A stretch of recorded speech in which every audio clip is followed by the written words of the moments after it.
François Michelon est expert en charge mentale et en burn-out, surtout comment l'éviter. Il est avec nous durant quelques minutes. François, on parle de quoi ce matin ? Eh bien, nous allons parler justement de cette charge mentale de la rentrée, car elle existe. Alors, un chiffre d'abord, Frédéric, presque anodin. Notre mémoire de travail, celle qui gère l'instant présent, ne peut retenir que 3 à 4 choses à la fois. Je dis bien 3 à 4. Pas 50. Ça m'inquiète. Moi, c'est plutôt 50. Eh ben oui, mais pourtant, fin août, c'est exactement ce qu'on lui demande. C'est-à-dire les fournitures scolaires, les rendez-vous médicaux, les mails qui s'accumulent, les objectifs du trimestre, les anniversaires à ne pas oublier. Votre cerveau, qui gérait sereinement sur la chaise longue avec un cocktail sans ombrelle, se retrouve soudainement aiguilleur du ciel un lundi matin. Le cerveau n'a pas grossi pendant l'été. La canicule était présente. Il a juste retrouvé sa charge et, disons-le, il ne l'avait pas vraiment réclamé. Alors il se transforme, ce cerveau, en tour de contrôle, et vous, en contrôleur aérien, sans la formation, sans les collègues et sans la petite pause syndicale toutes les 2 heures. Un vrai contrôleur, lui, ne garde jamais un avion en tête. Il le pose sur un radar. Ce n'est pas qu'il manque de mémoire, c'est qu'un cerveau humain, aussi brillant soit-il, n'est fait pour retenir un avion en vol sans le poser quelque part. C'est une limite physiologique, pas un défaut personnel. Vous n'êtes pas désorganisé, vous êtes simplement humain, mon cher Frédéric, comme ceux qui nous écoutaient. Et voici ce que la psychologie a découvert dès 1920 avec la chercheuse Bluma Zeganiak.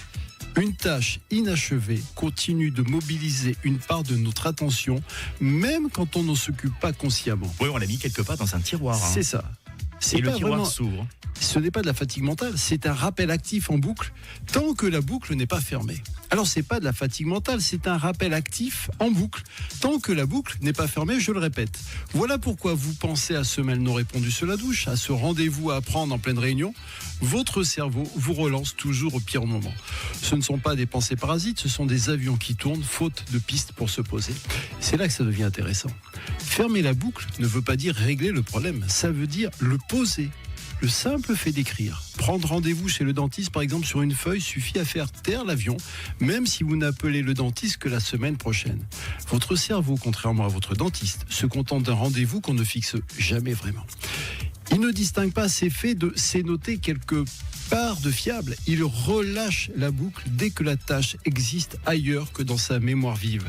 Alors cette rentrée, avant de vous demander comment tout accomplir, demandez-vous simplement combien d'avions tournent encore dans ma tête. Chacun d'entre eux coûte de l'attention, même surtout quand vous n'y pensez pas. Les poser un par un sur le papier n'est pas une astuce d'organisation, c'est un acte physiologique de libération et probablement la seule discipline aéronautique qui ne demande aucun diplôme. La rentrée, ce n'est pas une course, c'est un décollage. Et un ciel encombré ne s'éclaircit jamais en pensant plus fort, seulement en posant un avion à la fois. C'est ça, et fermer la boucle. Et la boucle est bouclée. Merci François. Avec joie. On se retrouve dans 15 jours. Si jamais vous pouvez réécouter et revisionner ce podcast sur radiolac.ch/podcast ou sur radiolac.ch/il suffit de demander.